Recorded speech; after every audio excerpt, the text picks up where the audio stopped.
당혹스러움의 훈련, 마가복음 10장 32절.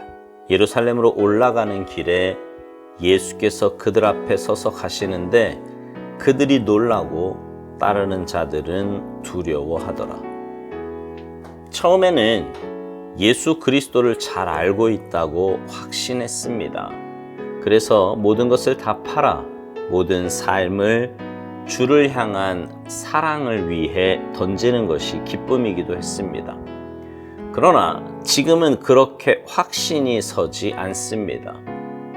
예수님은 앞서 가시는데 매우 낯설게 보입니다. 예수께서 그들을 앞서 가시는데 그들은 이상히 여기더라. 예수님께는 제자들의 마음 가장 깊은 곳까지 서늘하게 하시면서 그들의 모든 영적인 삶의 호흡을 가쁘도록 만드십니다. 단호한 얼굴로 준엄한 결단을 하시는 그분의 낯선 모습은 우리에게 두려움으로 다가옵니다. 그때 그분은 더 이상 상담자도 아니고 친구도 아닙니다. 그분은 우리가 전혀 알 수 없는 그러한 표정으로 서 계십니다. 그러면 우리는 깜짝 놀라며 이상하게 여기게 됩니다. 처음에는 주님을 이해하고 있다고 확신했으나 지금은 아무것도 확신할 수 없습니다. 우리는 주님과 우리 사이에 큰 거리가 있음을 깨닫기 시작합니다. 더 이상 주님과 친근감을 느낄 수 없고 그분은 저만치 앞서 가십니다. 그리고 뒤도 한번 돌아보지 않으십니다. 우리는 그분이 어디로 가시는지 알 수도 없고 목적지는 이상하고 멀게만 느껴집니다. 예수 그리스도는 사람이 경험할 수 있는 모든 죄악과 슬픔을 가장 깊은 곳까지 다 이해하셔야 했습니다. 이 때문에 주님이 우리에게 매우 낯설게 보이십니다.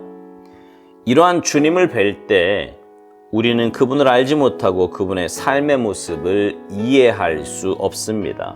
따라서 주님을 어떻게 따라야 할지 알 수 없습니다. 우리는 최전방에 계신 아주 이상한 모습의 지도자이신 그분에게서 전혀 친밀감을 느낄 수 없습니다. 제자의 길에서 당혹스러움의 훈련은 절대적으로 필요합니다. 사실 제자의 길 가운데 위험은 자신의 작은 열정에 묻혀서 헌신하는 것입니다. 당혹스러운 상황이 오면 그 어두운 상황이 끝날 때까지 잘 견디십시오. 때가 되면 주님을 따르는 것이 말로 다 할 수 없는 기쁨이 될 것입니다.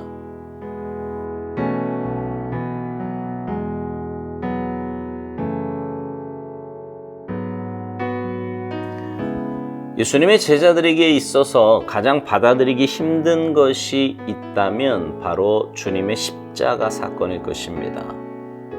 자기들이 생각할 때 주님은 분명 메시아였어요. 다윗의 자손이었고 그분의 말이나 행동이나 베푸시는 이적이나 어느 것 하나 메시아로서 부족한 것이 없었습니다.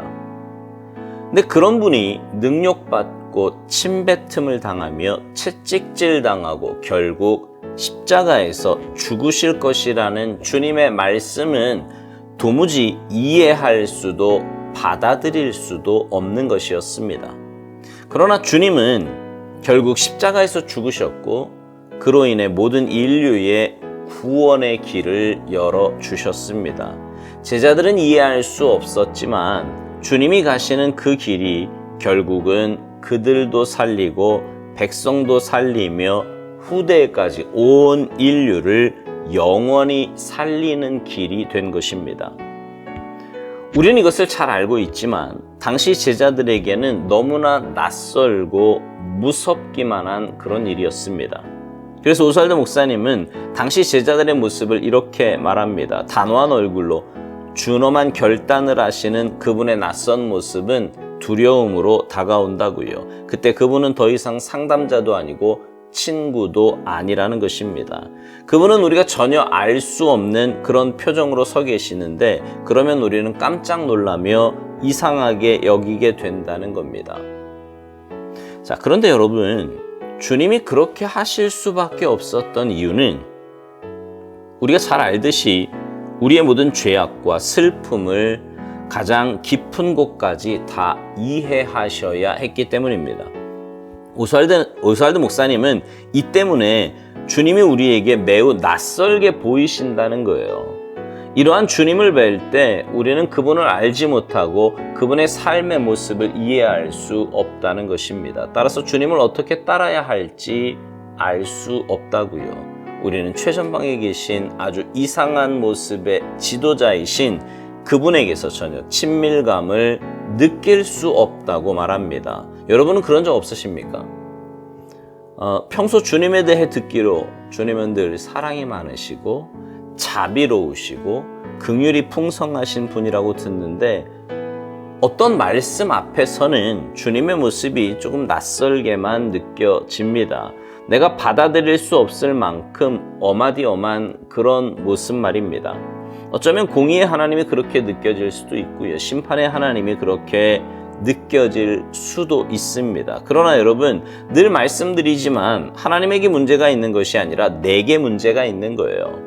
하나님의 모습을 받아들이기에는 내가 너무 세상적이고 인간적이라 그 모습을 수용하기가 쉽지 않은 것입니다. 여전히 내 안에는 육신적이고 정욕적인 가치관과 세상에 속한 마음이 영적인 것, 주님의 것을 받아들이기가 어려운 거지요. 그러나 여러분, 그럴 때면 말씀을 바꾸려고 하지 말고 나를 바꾸어야만 합니다. 내가 주님 앞에 서서 주님의 말씀 앞에 비추어 보고 무엇이 문제인가를 말씀으로 점검받아야 합니다. 오스왈드 목사님은 제자의 길에서 당혹스러움의 훈련은 절대적으로 필요하다고 말합니다. 그러면서 사실 제자의 길 가운데 위험은 자신의 작은 열정에 묻혀서 헌신하는 것이라고 말합니다. 무슨 말이냐 하면 주님의 제자로 헌신의 길을 갈 때 중요한 것은 주님의 뜻이라고 누누이 강조하여 말씀드렸습니다. 그런데 자신이 하고 있는 그 작은 열정에 스스로 취하는 거예요. 이런 상황에서 이렇게까지 열심히 하는 내 모습을 보라는 둥, 내가 아니면 이런 일까지 누가 하겠냐는 둥, 이런 상황에서 이렇게 견디는 사람은 그리 많지 않을 거라는 둥, 자신의 그 작은 헌신에 취해 있다는 겁니다. 이게 왜 문제냐 하면 그렇게 생각하며 헌신할 때 누가 나를 알아주면 나도 모르게 목에 힘이 들어가고 뻣뻣해집니다. 교만해지는 거지요. 반대로 누가 알아주지 않으면 그렇게 서운할 수가 없어요. 여러분, 이거는 동전의 앞뒷면과 같은 거예요. 그러니 주님의 일을 하고도 자신은 오히려 교만이나 낙심으로 주님에게서 멀어질 수 있는 것입니다. 그래서 위험이라고까지 표현한 거예요. 오스왈드 목사님이 묵상 마지막에서 이런 말을 합니다.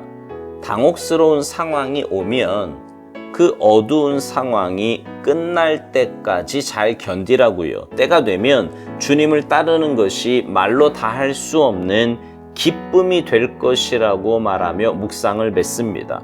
그렇습니다. 우리가 주님의 뜻을 잘 모를 때 뭔가 낯설고 어색하고 받아들이기 힘든 상황이 될 때 우리가 해야 할 일은 묵묵히 자리를 지키며 견디는 것입니다. 주님의 주권과 신실하심을 인정하며 주님의 때를 기다리는 거예요. 그러면 주님께서 주님의 때에 가장 선한 길로 인도하시고 역사하실 것입니다. 사랑하는 성도 여러분, 주님의 자녀가 되었다는 것, 주님의 제자로 쓰임받는다는 것처럼 귀하고 복된 일은 없습니다. 그러나 이것은 영적인 눈이 열려야 보이는 거예요.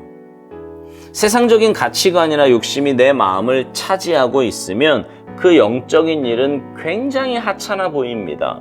그러니 여러분, 늘 주님 앞에서의 삶, 주님의 말씀이 중심이 된 그런 삶을 사시기 바랍니다. 그래서 어떤 상황에서도 여러분의 믿음이 흔들리지 않고 끝까지 믿음의 길 잘 걸어가시는 여러분 모두가 되시기를 주님의 이름으로 축복합니다. 아멘.